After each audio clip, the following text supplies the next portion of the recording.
जय श्री राधे कृष्णा। ओम नमो भगवते वासुदेवाय नमः। आप सभी का जय मां कंजुक चैनल में हार्दिक स्वागत है।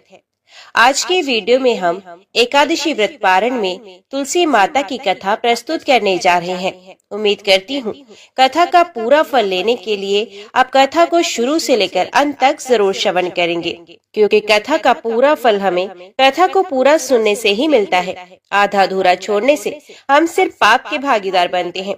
तो चलिए आज की इस कथा को हम शुरू करते हैं। ओम नमो भगवते वासुदेवाय नमः। ब्रह्मा जी बोले, जो विष्णु भक्त प्रातः काल स्नान करके पवित्र हो कोमल तुलसी दल से भगवान दामोदर की पूजा करता है, वे निश्चय ही मोक्ष प्राप्त करता है। जो भक्ति से रहत है, वे यदि स्वर्ण आदि से भी भगवान की पूजा करे तो भी वे उसकी पूजा ग्रहण नहीं करते। सभी वर्णों के लिए भक्ति ही सबसे उत्कृष्ट मानी गई है।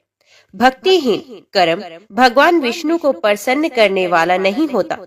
यदि तुलसी के आधे पत्ते से भी प्रतिदिन भक्ति पूर्वक भगवान की पूजा की जाए तो भी वे स्वयं आकर दर्शन देते हैं। पूर्व काल में भक्त विष्णुदास भक्ति पूर्वक तुलसी पूजन से शीघ्र ही विष्णु धाम को चला गया हो राजा चोल उसके तुलना में गौण हो गए। अब तुलसी का महात्म्य सुनो। वे पाप का नाश और पुण्य की वृद्धि करने वाली है। अपनी लगाई हुई तुलसी जितना ही अपने मूल का विस्तार करती है, उतने ही सहस्र युगों तक मनुष्य ब्रह्मलोक में प्रतिष्ठित होता है। यदि कोई तुलसी संयुक्त जल में स्नान करता है तो वे सब पापों से मुक्त होकर भगवान विष्णु के लोक में आनंद का अनुभव करता है।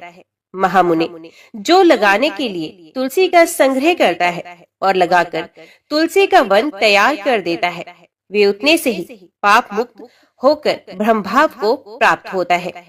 जिसके घर में तुलसी का बगीचा विद्यमान है, उसका वे घर तीर्थ के समान है।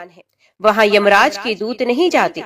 तुलसी वन सब पापों को नष्ट करने वाला, पुण्यमय तथा अभीष्ट कामनाओं को देने वाला है। जो श्रेष्ठ मानव तुलसी का बगीचा लगाते हैं, वे यमराज को नहीं देखते। जो मनुष्य तुलसी काष्ठ संयुक्त गंध धारण करता है, क्रियमाण पाप उसके शरीर का स्पर्श तक नहीं कर पाते। जहाँ तुलसी वन की छाया होती है, वहीं पितरों की तृप्ति के लिए श्राद्ध करना चाहिए। जिसके मुख में, कान में और मस्तक पर तुलसी का पत्ता दिखाई देता है, उसके ऊपर यमराज भी दृष्टि नहीं डाल सकते। फिर दूतों की तो बात ही क्या है। जो प्रतिदिन आदर पूर्वक तुलसी की महिमा सुनता है, वे सब पापों से मुक्त होकर ब्रह्मलोक को जाता है। पूर्व काल की बात है।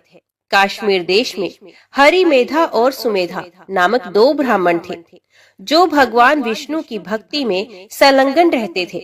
उनके हृदय में संपूर्ण प्राणियों के प्रति दया भाव थी। वे सब तत्वों का यथार्थ मर्म समझने वाले थे। किसी समय वे दोनों श्रेष्ठ ब्राह्मण तीर्थ यात्रा के लिए चले।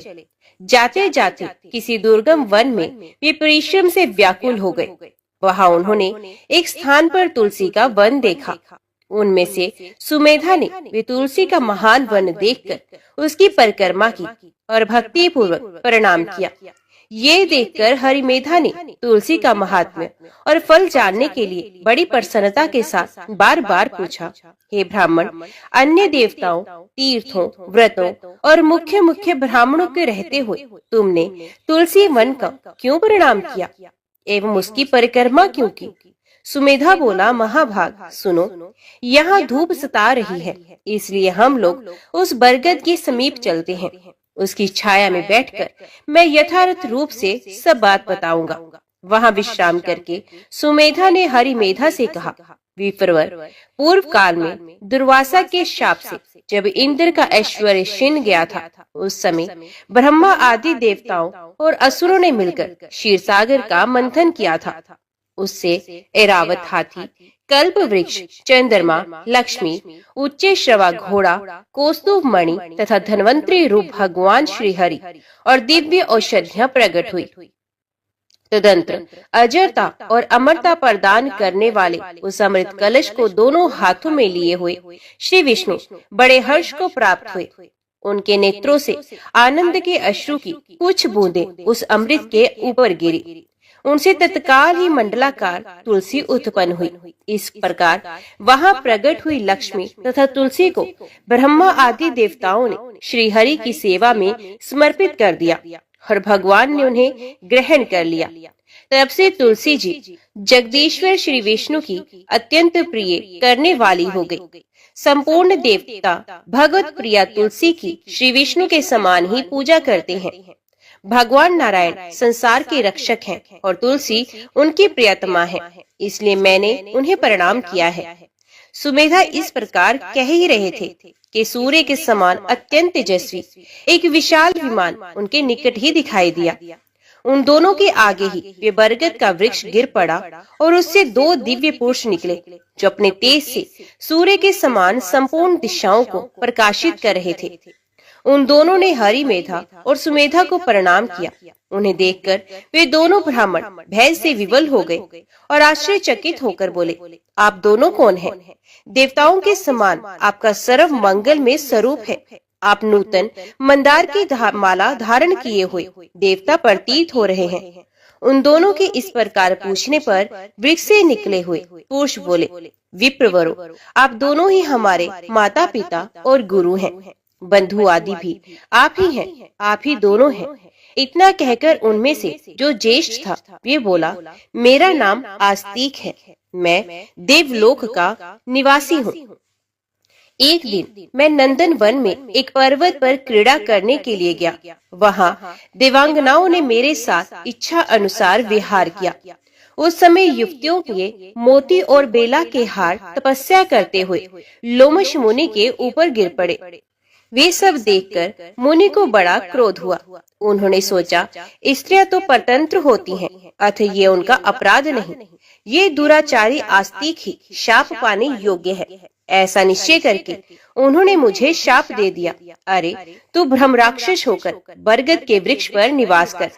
फिर मैंने विनय पूर्वक जब उन्हें प्रसन्न किया, तब उन्होंने शाप से मुक्त होने की अवधि भी निश्चित कर दी।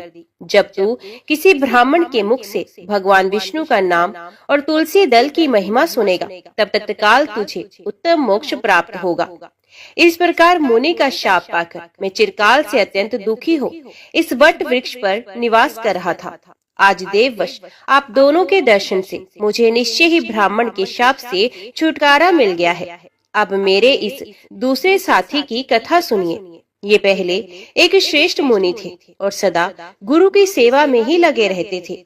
एक समय गुरु की आज्ञा का उल्लंघन करके ये ब्रह्म राक्षस भाव को प्राप्त हो गए, किंतु आपके प्रसाद से इस समय इनकी भी ब्राह्मण के शाप से मुक्ति हो गई। आप दोनों ने तीर्थ यात्रा का फल तो यही साध लिया। ऐसा कहकर वे दोनों उन श्रेष्ठ ब्राह्मणों को बार बार प्रणाम करके उनकी आज्ञा लेकर प्रसन्नता पूर्वक दिव्य धाम को गए। तत्पश्चात वे दोनों श्रेष्ठ मुनि परस्पर पुण्यमयी तुलसी की प्रशंसा करते हुए तीर्थ यात्रा के लिए चल दिए। इसलिए भगवान विष्णु को प्रसन्नता देने वाले इस तुलसी वन तुलसी के पौधे की पूजा अवश्य करनी चाहिए। एक बार कार्तिकेय जी ने महादेव जी से कहा, प्रभु, मैं आपसे ये जानना चाहता हूँ कि कौन सा ऐसा वृक्ष है जिसका पत्ता और फूल भी मोक्ष प्रदान करने वाला है। महादेव जी बोले, बेटा, सब प्रकार के पत्तों और पुष्पों की अपेक्षा तुलसी ही श्रेष्ठ मानी गई है। वे परम मंगलमय, समस्त कामनाओं को पूर्ण करने वाली, शुद्ध, श्री विष्णु को अत्यंत प्रिय तथा वैष्णवी नाम धारण करने वाली है। वे संपूर्ण लोकों में श्रेष्ठ, शुभ तथा भोग और मोक्ष प्रदान करने वाली है। भगवान श्री विष्णु ने पूर्व काल में संपूर्ण लोकों का हित करने के लिए तुलसी का वृक्ष रोपा था।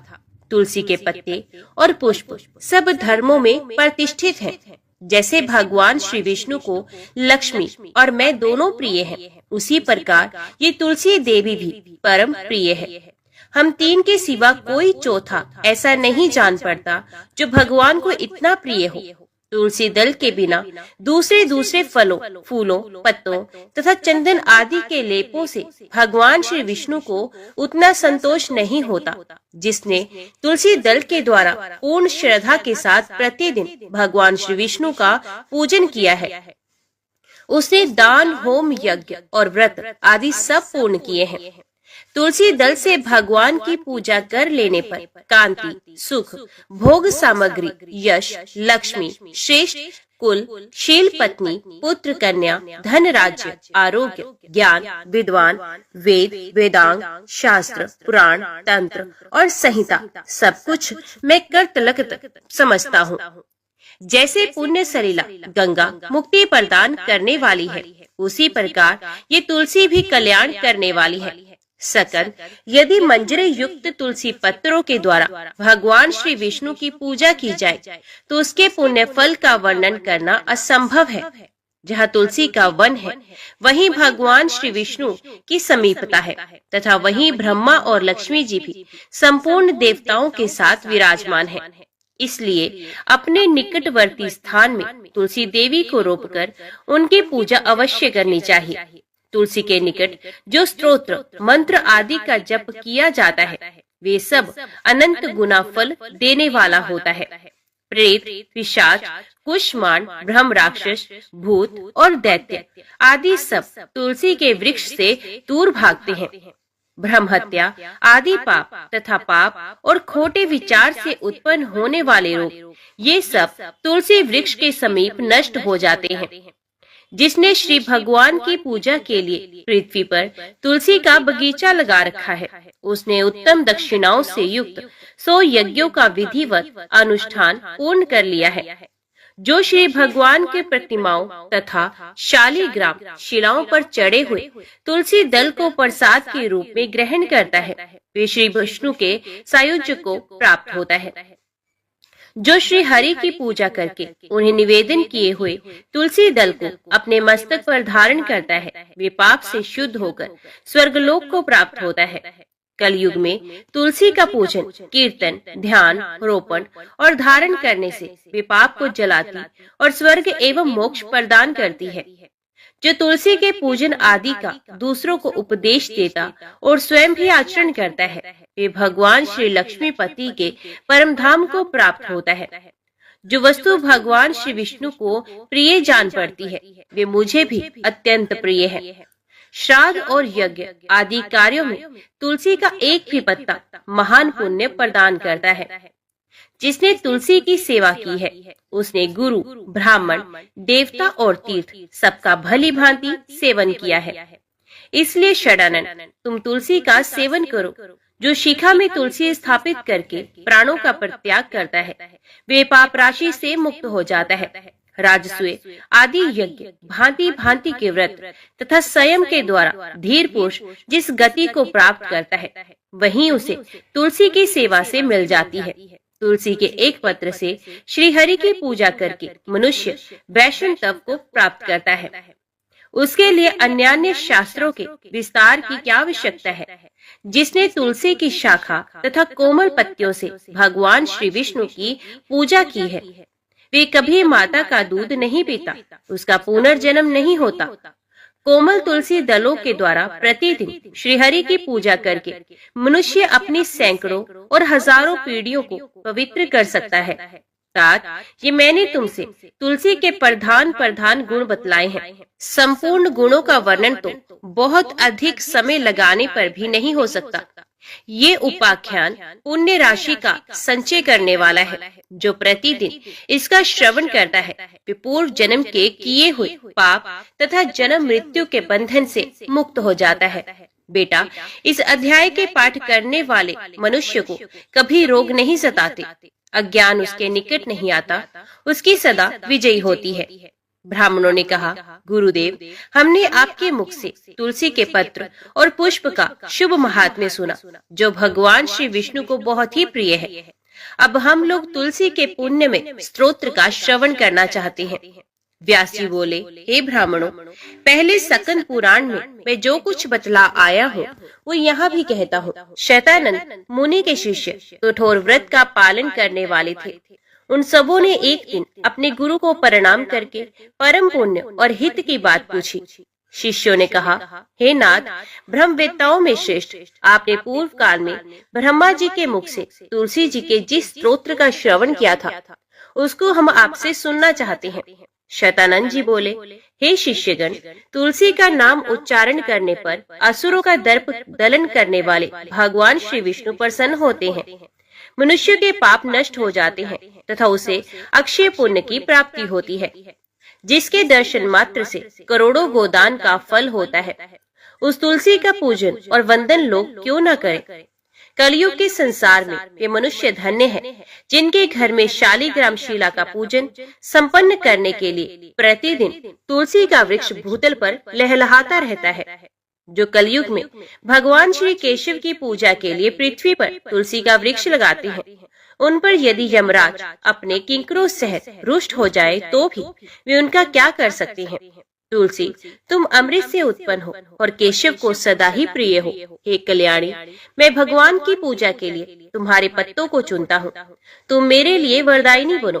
तुम्हारे श्रीअंगों से उत्पन्न होने वाले पत्रों और मंजरियों द्वारा मैं सदा ही जिस प्रकार श्रीहरि का पूजन कर सकूं वैसा उपाय करो। पवित्रांगी तुलसी, तुम कलिमल का नाश करने वाली हो। इस भाव के मंत्रों से जो तुलसी दलों को चुनकर उनसे भगवान वासुदेव का पूजन करता है, उसकी पूजा का करोड़ गुना फल मिलता है। देवेश्वरी, बड़े बड़े देवता भी तुम्हारे प्रभाव का गायन करते हैं। मुनि, सिद्ध, गंधर्व, पाताल निवासी, साक्षात नागराज शेष तथा संपूर्ण देवता भी तुम्हारे प्रभाव को नहीं जानते हैं। केवल भगवान श्री विष्णु ही तुम्हारी महिमा को पूर्ण रूप से जानते हैं। जिस समय क्षीर समुद्र के मंथन का उद्योग प्रारंभ हुआ था, उस समय श्री विष्णु के अनंदाज से तुम्हारा प्रादुर्भाव हुआ। पूर्व काल में श्री हरि ने तुम्हें अपने मस्तक पर धारण किया था। देवी, उस समय श्री विष्णु के शरीर का संपर्क पाकर तुम परम पवित्र हो गई हो। तुलसी, मैं तुम्हें प्रणाम करता हूँ। तुम्हारे श्रीअंग से उत्पन्न पत्रों द्वारा जिस प्रकार श्री हरि की पूजा कर सकूं, ऐसी कृपा करो जिससे मैं निर्विघ्नता पूर्वक परम गति को प्राप्त हूँ। साक्षात श्री कृष्ण ने तुम्हें गोमती तट पर लगाया और बढ़ाया था। वृंदावन में विचरते समय उन्होंने संपूर्ण जगत और गोपियों के हित के लिए तुलसी का सेवन किया। जगत प्रिय तुलसी, पूर्व काल में वशिष्ठ जी के कथना अनुसार श्री रामचंद्र जी ने भी राक्षसों का वध करने के उद्देश्य से सरयू के तट पर तुम्हें लगाया था। तुलसी देवी, मैं तुम्हें प्रणाम करता हूँ। श्री रामचंद्र जी से वियोग हो जाने पर अशोक वाटिका में रहते हुए जनक किशोरी सीता ने तुम्हारा ही ध्यान किया था, जिससे उन्हें पुण्य अपने प्रियतम का समागम प्राप्त हुआ। पूर्व काल में हिमालय पर्वत पर भगवान शंकर की प्राप्ति के लिए पार्वती देवी ने तुम्हें लगाया और अपनी अभीष्ट सिद्धि के लिए तुम्हारा सेवन किया था। तुलसी देवी, मैं तुम्हें नमस्कार करता हूँ। संपूर्ण देवांगनाओं और किन्नरों ने भी दुस्वपन का नाश करने के लिए नंदन वन में तुम्हारा सेवन किया था। देवी, तुम्हें मेरा नमस्कार है। धर्मरान्य गया में साक्षात पितरों ने तुलसी का सेवन किया था। दंडकारण्य में भगवान श्री रामचंद्र ने अपने हित साधन की इच्छा से परम पवित्र तुलसी का वृक्ष लगाया तथा लक्ष्मण और सीता ने भी बड़ी भक्ति के साथ उसे पोसा था। जिस प्रकार शास्त्रों में गंगा जी को त्रिभुवन व्यापिनी कहा गया है, उसी प्रकार तुलसी देवी भी संपूर्ण चराचर जगत में दृष्टि गोचर होती हैं। तुलसी का ग्रहण करके मनुष्य पातकों से मुक्त हो जाता है। अरे और तो और मनीश्वरों, तुलसी के सेवन से ब्रह्म हत्या भी दूर हो जाती है। तुलसी के पत्ते से टपकता हुआ जल जो अपने सर पर धारण करता है, उसे गंगा स्नान और 10 गोदान का फल प्राप्त होता है। देवी, मुझ पर प्रसन्न हो। देवेश्वरी, हरि प्रिय, मुझ पर प्रसन्न हो जाओ। क्षीर सागर के मंथन से प्रकट हुई तुलसी देवी, मैं तुम्हें प्रणाम करता हूँ। द्वादशी की रात्रि में जागरण करके जो इस तुलसी स्तोत्र का पाठ करता है, भगवान श्री विष्णु उसके 32 अपराध क्षमा करते हैं। बाल्यावस्था, कुमार अवस्था, जवानी और बुढ़ापे में जितने पाप किए होते हैं, वे सब तुलसी स्तोत्र के पाठ से नष्ट हो जाते हैं। तुलसी के स्तोत्र से संतुष्ट होकर भगवान सुख और अभ्युदय प्रदान करते हैं। जिस घर में तुलसी का स्तोत्र लिखा हुआ विद्यमान रहता है, उसका कभी अशुभ नहीं होता। उसका सब कुछ मंगलमय होता है, किंचित भी अमंगल नहीं होता। उसके लिए सदा सुकाल रहता है। बेघर प्रचुर धन धान्य से भरा रहता है। तुलसी स्तोत्र का पाठ करने वाले मनुष्य के हृदय में भगवान श्री विष्णु के प्रति अविचल भक्ति होती है तथा उसका वैष्णवों से कभी वियोग नहीं होता है। इतना ही नहीं, उसकी बुद्धि कभी अधर्म में नहीं प्रवृत्त होती। जो द्वादशी की रात्रि में जागरण करके तुलसी स्तोत्र का पाठ करता है, उसे करोड़ों तीर्थों के सेवन का फल मिलता है। धर्मराज ने तुलसी की महिमा बताते हुए कहा, ब्राह्मण पत्तों की जितनी जातियां हैं, उन सब में तुलसी भगवान श्री विष्णु को अधिक प्रिय है। पुष्कर आदि जितने तीर्थ हैं, गंगा आदि जितनी नदियां हैं तथा वसुदेव आदि जो देवता है, वे सभी तुलसी दल में निवास करते हैं। अतः तुलसी सर्वदा और सब समय भगवान श्री विष्णु को प्रिय है। कमल और मालती का फूल छोड़कर तुलसी का पत्ता ग्रहण करें और उसके द्वारा भक्ति पूर्वक माधव की पूजा करें। उसके पुण्य फल का पूरा वर्णन करने में शेष भी समर्थ नहीं है। जो बिना स्नान किए ही देव कार्य या पितृ कार्य के लिए तुलसी का पत्ता तोड़ता है, उसका सारा कर्म निष्फल हो जाता है तथा वे पंचगव्य पान करने से शुद्ध होता है। जैसे हरि बहुत तेरे रोगों को तत्काल हर लेते हैं, उसी प्रकार तुलसी दरिद्रता और दुख भोग आदि से संबंध रखने वाले अधिक से अधिक पापों को भी शीघ्र ही दूर कर देती है। तुलसी काले रंग के पत्तों वाली हो या हरे रंग की, उसके द्वारा श्री मधुसूदन की पूजा करने से प्रत्येक मनुष्य विशेष भगवान का भक्त नर से नारायण हो जाता है। जो पूरे वैशाख भर तीनों संध्याओं के समय तुलसी दल से मधुहंता श्री हरि का पूजन करता है, उसका पुण्य इस संसार में जन्म नहीं होता है। फूल और पत्तों के ना मिलने पर अन्न आदि के द्वारा धान, गेहूं, चावल अथवा जौ के द्वारा भी सदा श्री हरि का पूजन करे। तत्पश्चात सर्वदेवमय भगवान विष्णु की प्रदक्षिणा करे। इसके बाद देवताओं, मनुष्यों, पितरों तथा चराचर जगत का तर्पण करना चाहिए। अभी श्रवण कीजिए शिव द्वारा वर्णित तुलसी शालिग्राम तथा प्रयाग तीर्थ का महात्म्य। शिव ने नारद से कहा, भगवान शिव बोले, हे नारद सुनो, अब मैं तुलसी का महात्म्य बताता हूँ, जिसे सुनकर मनुष्य जन्म से लेकर मृत्यु पर्यंत किए हुए पाप से छुटकारा पा जाता है। तुलसी का पत्ता, फूल, फल, मूल, शाखा, शाल, तना और मिट्टी आदि सभी पावन है। जिनका मृत शरीर तुलसी काष्ठ की आग से जलाया जाता है, वे विष्णु लोक में जाते हैं। मृत पुरुष यदि अगम्यागमन आदि महान पापों से ग्रस्त हो तो भी तुलसी काष्ठ की अग्नि से देह का दाह संस्कार होने पर वे शुद्ध हो जाता है। जो मृत पुरुष के संपूर्ण अंगों में तुलसी का काष्ठ देकर पश्चात उसका दाह संस्कार करता है, वे भी पाप से मुक्त हो जाता है। जिसकी मृत्यु के समय श्रीहरि का कीर्तन और स्मरण हो तथा तुलसी की लकड़ी से उसके शरीर का दाह किया जाए, उसका पुनर्जन्म नहीं होता। यदि दाह संस्कार के समय अन्य लकड़ियों के भीतर एक भी तुलसी का काष्ठ हो तो करोड़ों पापों से युक्त होने पर भी मनुष्य की मुक्ति हो जाती है। तुलसी की लकड़ी से मिश्रित होने पर सभी काष्ठ पवित्र हो जाते हैं। तुलसी काष्ठ की अग्नि से मृत्यु मनुष्य का दाह होता देख विष्णु दूत ही आकर उसे वैकुंठ में ले जाते हैं। यमराज के दूत उसे नहीं ले जा सकते। वे करोड़ों जन्मों के पापों से मुक्त हो भगवान श्री विष्णु को प्राप्त होता है। जो मनुष्य तुलसी काष्ठ की अग्नि में जलाए जाते हैं, उन्हें विमान पर बैठाकर वैकुंठ में जाते देख देवता उनके ऊपर पुष्पांजलि चढ़ाते हैं। ऐसे पुष्प को देखकर भगवान विष्णु और शिव संतुष्ट होते हैं तथा श्री जनार्दन उसके सामने जाकर हाथ पकड़कर उसे अपने धाम में ले जाते हैं। जिस अग्निशाला अथवा शमशान भूमि में घी के साथ तुलसी काष्ठ की अग्नि प्रज्वलित होती है, वहां जाने से मनुष्य का पातक भस्म हो जाता है। जो ब्राह्मण तुलसी काष्ठ की अग्नि में हवन करते हैं, उन्हें एक एक भात के दाने अथवा एक एक तिल में अग्निष्टोम यज्ञ का फल मिलता है। जो भगवान को तुलसी काष्ठ का धूप देता है वे उसके फल स्वरूप 100 यज्ञानुष्ठान तथा 100 गोदान का पुण्य प्राप्त करता है। जो तुलसी की लकड़ी की आंच से भगवान का नैवेद्य तैयार करता है उसका वे अन्न यदि थोड़ा सा भी भगवान केशव को अर्पण किया जाए तो वे मेरू के समान अन्नदान का फल देने वाला होता है। जो तुलसी काष्ठ की आग से भगवान के लिए दीपक जलाता है उसे 10 करोड़ दीप दान का पुण्य मिलता है। इस लोक में पृथ्वी पर उसके समान वैष्णव दूसरा कोई नहीं होता। जो भगवान श्री कृष्ण को तुलसी काष्ठ का चंदन अर्पण करता तथा उनके श्री विग्रह में उस चंदन को भक्ति पूर्वक लगाता है वे सदा श्री हरि के समीप रमण करता है। जो मनुष्य अपने अंग में तुलसी की कीचड़ लगाकर श्री विष्णु का पूजन करता है उसे एक ही दिन में 100 दिनों के पूजन का पुण्य मिलता है। जो पितरों के पिंड में तुलसी दल मिलाकर दान करता है उसके दिए हुए एक दिन के पिंड से पितरों को 100 वर्षों तक तृप्ति बनी रहती है।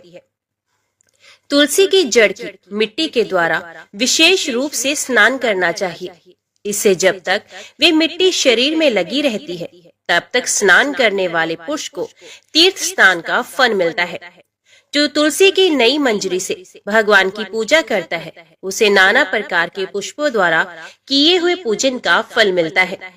जब तक सूर्य और चंद्रमा है तब तक वे उसका पुण्य भोगता है। जिस घर में तुलसी वृक्ष का बगीचा है उसके दर्शन और स्पर्श से भी ब्रह्म हत्या आदि सारे पाप नष्ट हो जाते हैं।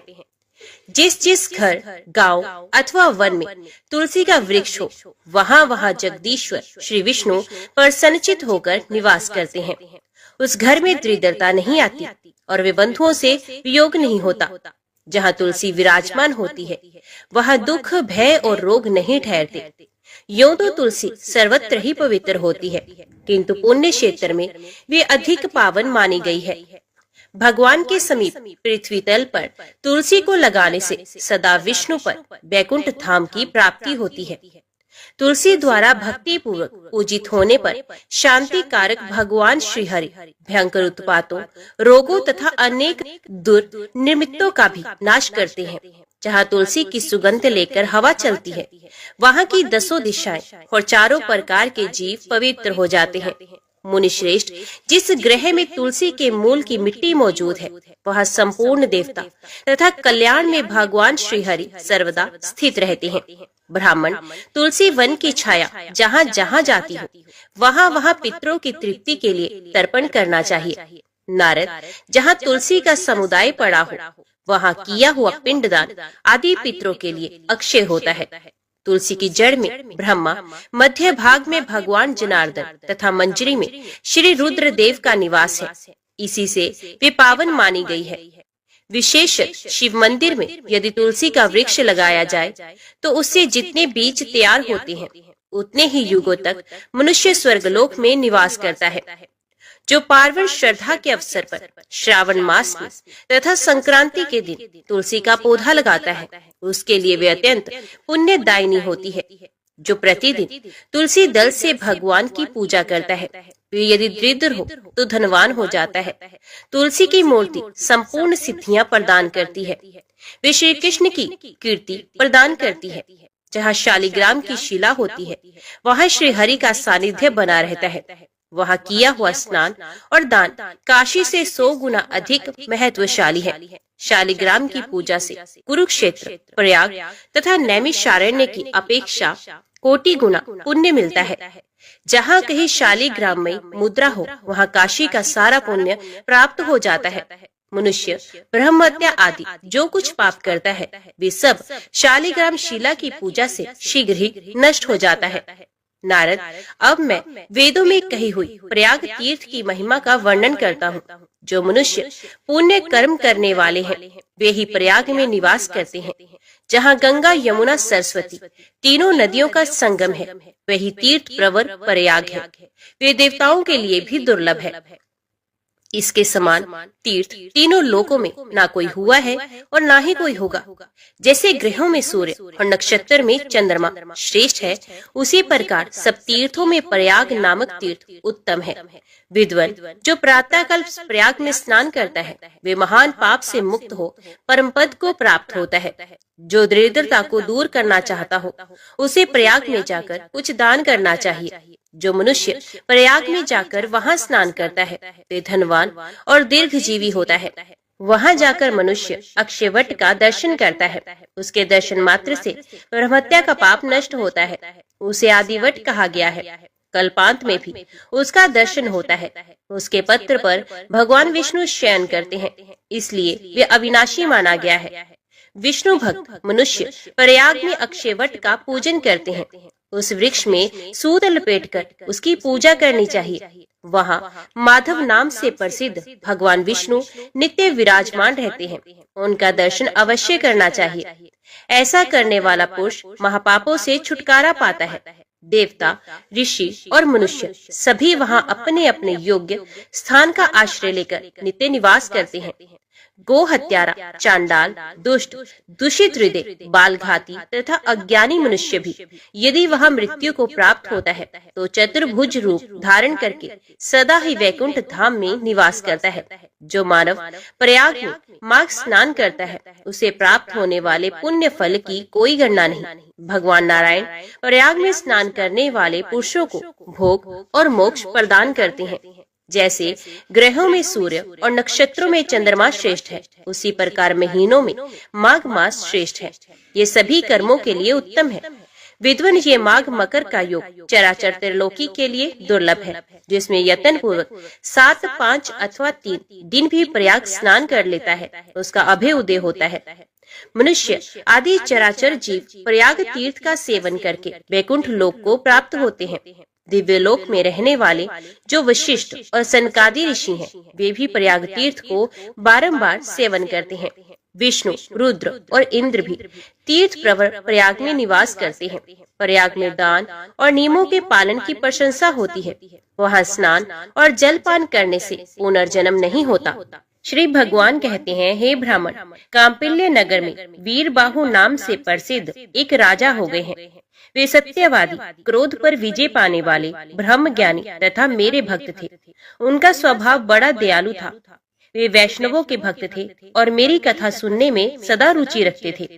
दानी, विद्वान, क्षमाशील, प्राकर्मी, जितेंद्रिय तथा अपनी ही स्त्री से स्नेह रखने वाले थे।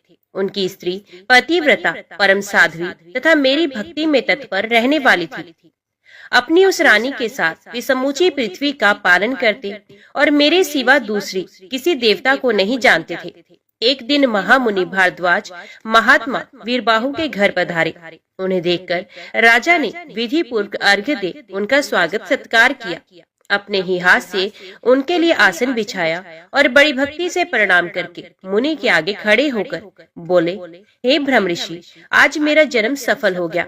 परमात्मा भगवान विष्णु मुझ पर प्रसन्न है, जिससे आप जैसे योगी राज ने आज मेरे घर पर पर्दापण किया है। आपकी पवित्र दृष्टि पड़ने से आज मैं कोटि कोटि पापों से मुक्त हो गया। भारद्वाज बोले, हे महाभाग, तुम विष्णु भगवान के भक्त हो। उत्तम प्रजाओं से युक्त ये धरती धन्य है, जिसकी तुम रक्षा करते हो। जहाँ का राजा भगवान विष्णु का भक्त ना हो, उस राज्य में निवास नहीं करना चाहिए। जंगल और तीर्थ में निवास करना अच्छा है, परंतु वैष्णवहीन राज्य में रहना कदापि श्रेयस्कर नहीं।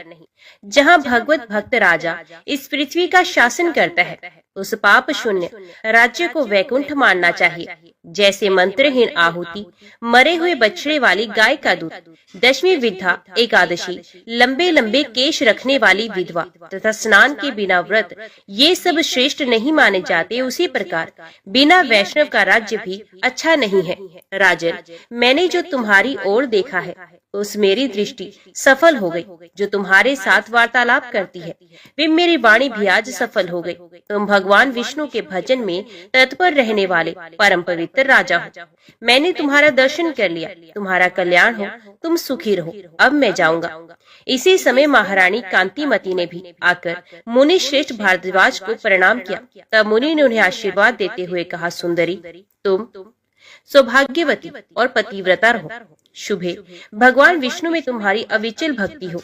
तत्पश्चात राजा ने पूछा, मुनि श्रेष्ठ, मैंने पूर्व जन्म में कौन सा पुण्य किया जिससे मुझे अकंटक राज्य, गुणवान पुत्र, मुझ में मन लगाए रखने वाली परम सुंदरी एवं भगवत भक्त पत्नी आदि की प्राप्ति हुई।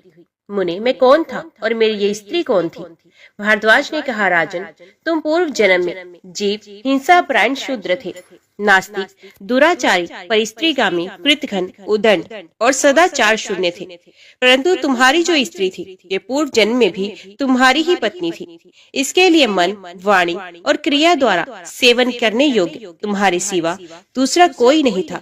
ये पतिव्रता नारी निरंतर तुम्हारी ही सेवा में रहती थी। तुम पाप कर्मी थे, इसलिए मित्रों ने तुम्हारा साथ छोड़ दिया, भाई बंधुओं ने तुम्हारा त्याग कर दिया। तुम्हारे पूर्वजों ने जो धन संचित कर रखा था, वे सब नष्ट हो गया। धन नष्ट हो जाने पर भी तुम्हें भोग की अभिलाषा ज्यों की त्यों बनी रही। पूर्व कर्मों के परिणाम से तुम्हारी खेती भी चौपट हो गई। उस दशा में सबने तुम्हें छोड़ दिया, परंतु इस साध्वी स्त्री ने प्रतिदिन क्षीण काय होती हुई भी तुम्हें नहीं छोड़ा।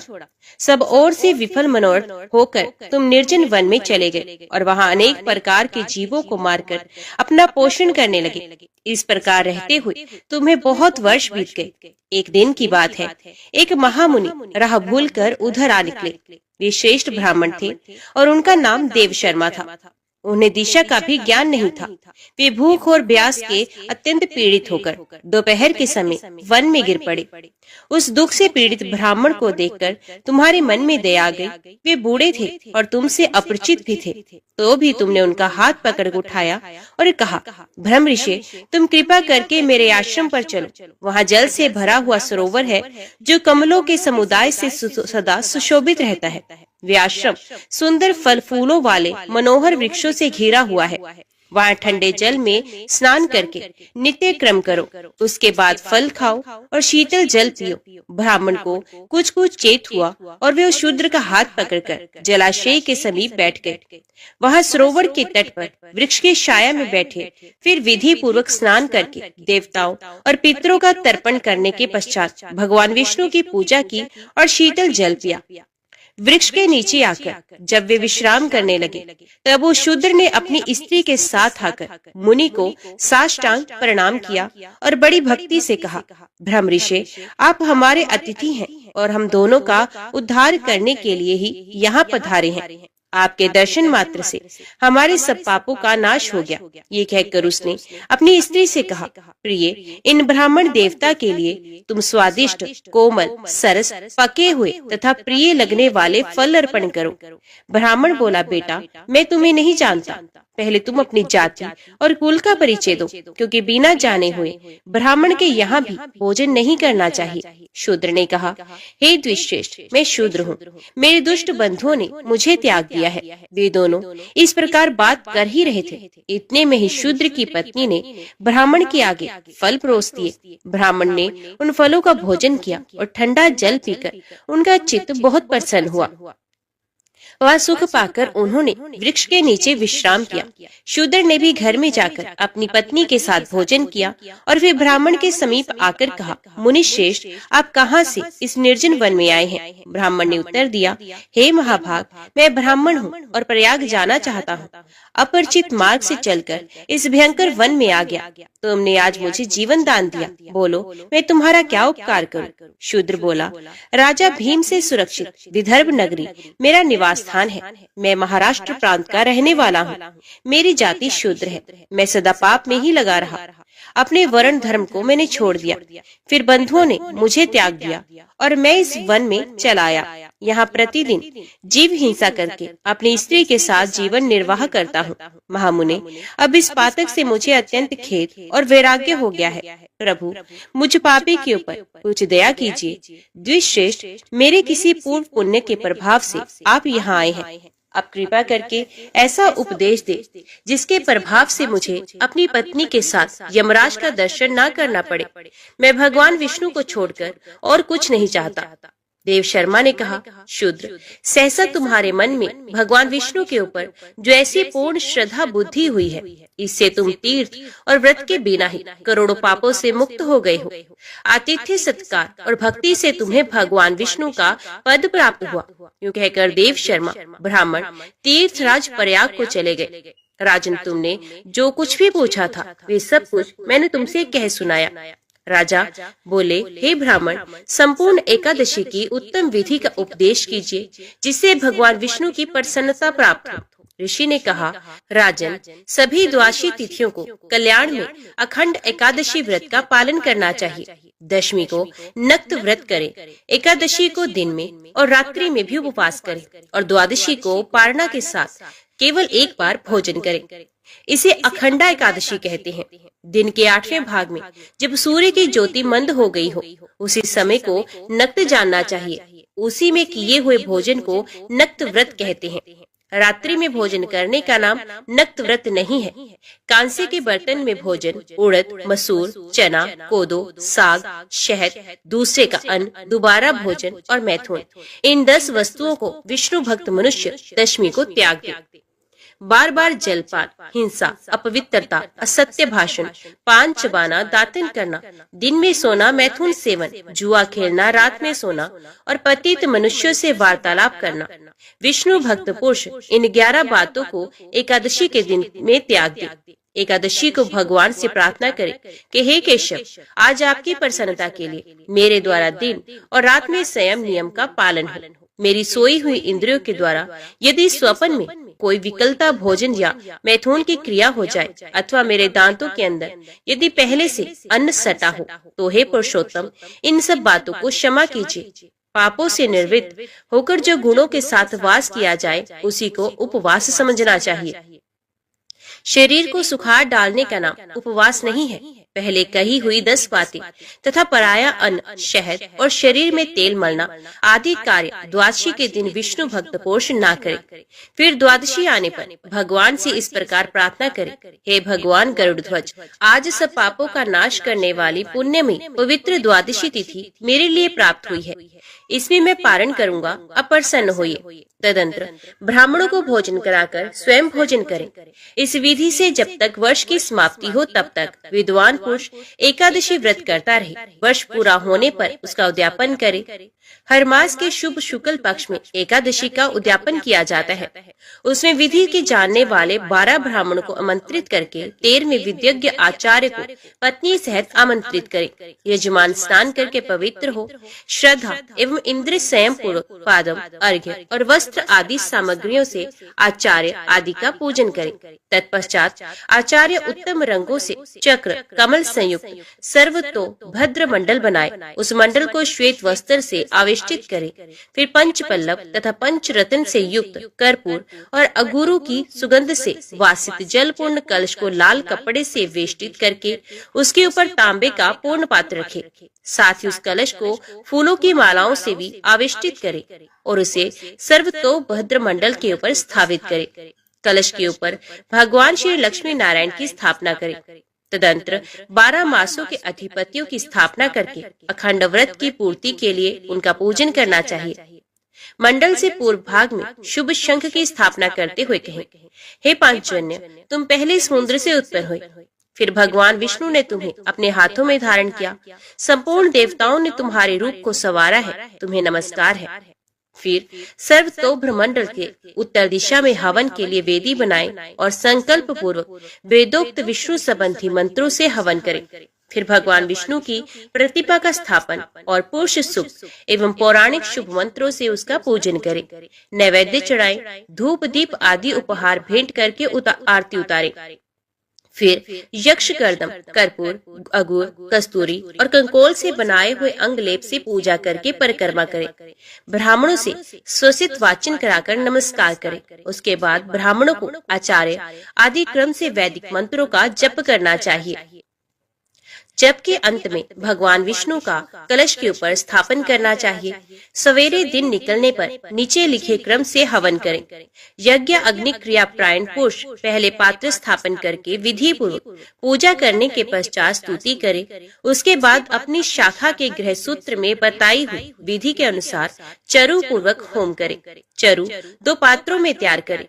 पुरुष सूक्त के मंत्र से चरु की 16 आहुतियां दे तथा घृत युक्त पायस द्वारा 4 बार श्रेष्ठ आहुति प्रदान करे। उसके बाद पारदेश मात्र 100 पलाश की समिधाएं लेकर उन्हें घी में डुबो दे और मंत्रों से क्रम की सिद्धि के लिए उनका हवन करे। समिधाओं की 100 आहुति देने के बाद तिल की 200 आहुतियां दे। इस प्रकार वैष्णव होम करके गृह यज्ञ प्रारंभ करे। उसमें भी क्रमश समिधा होम, चरु होम और तिल होम करने चाहिए। तत्पश्चात स्वसित वाचन कराकर पूजन करें। फिर ऋत्विजों को दक्षिणा दें और भगवान की प्रसन्नता के लिए ब्राह्मण को एक दूध देने वाली गो तथा सुंदर बैल दें। तदंतर ब्राह्मणों को 13 पद दान करें। सप्तनिक आचार्य को वस्त्रों से संतुष्ट करे और धन सहित महादान दे। पारण कर लेने पर रात को ब्राह्मणों को जल से भरे हुए वस्त्र वेष्टित 25 कलश दान करें। अपनी शक्ति के अनुसार व्रत का उद्यापन करना चाहिए। इस प्रकार अखंड एकादशी व्रत का वर्णन किया गया। जय श्री राधे कृष्ण। ओम नमो भगवते वासुदेवाय नमः। आज की वीडियो में इतना ही। उम्मीद करती हूँ वीडियो आपको पसंद आई होगी। वीडियो पसंद आई हो तो वीडियो को लाइक और चैनल को सब्सक्राइब जरूर कीजिएगा। जय श्री हरि लिखकर कमेंट बॉक्स में अपनी हाजिरी और अपने सुझाव देना ना भूलेगा। तो मिलते हैं अगली कथा अगली वीडियो के साथ। तब तक के लिए देखते व सुनते रहिए। जय मां कंजक, जय माता दी।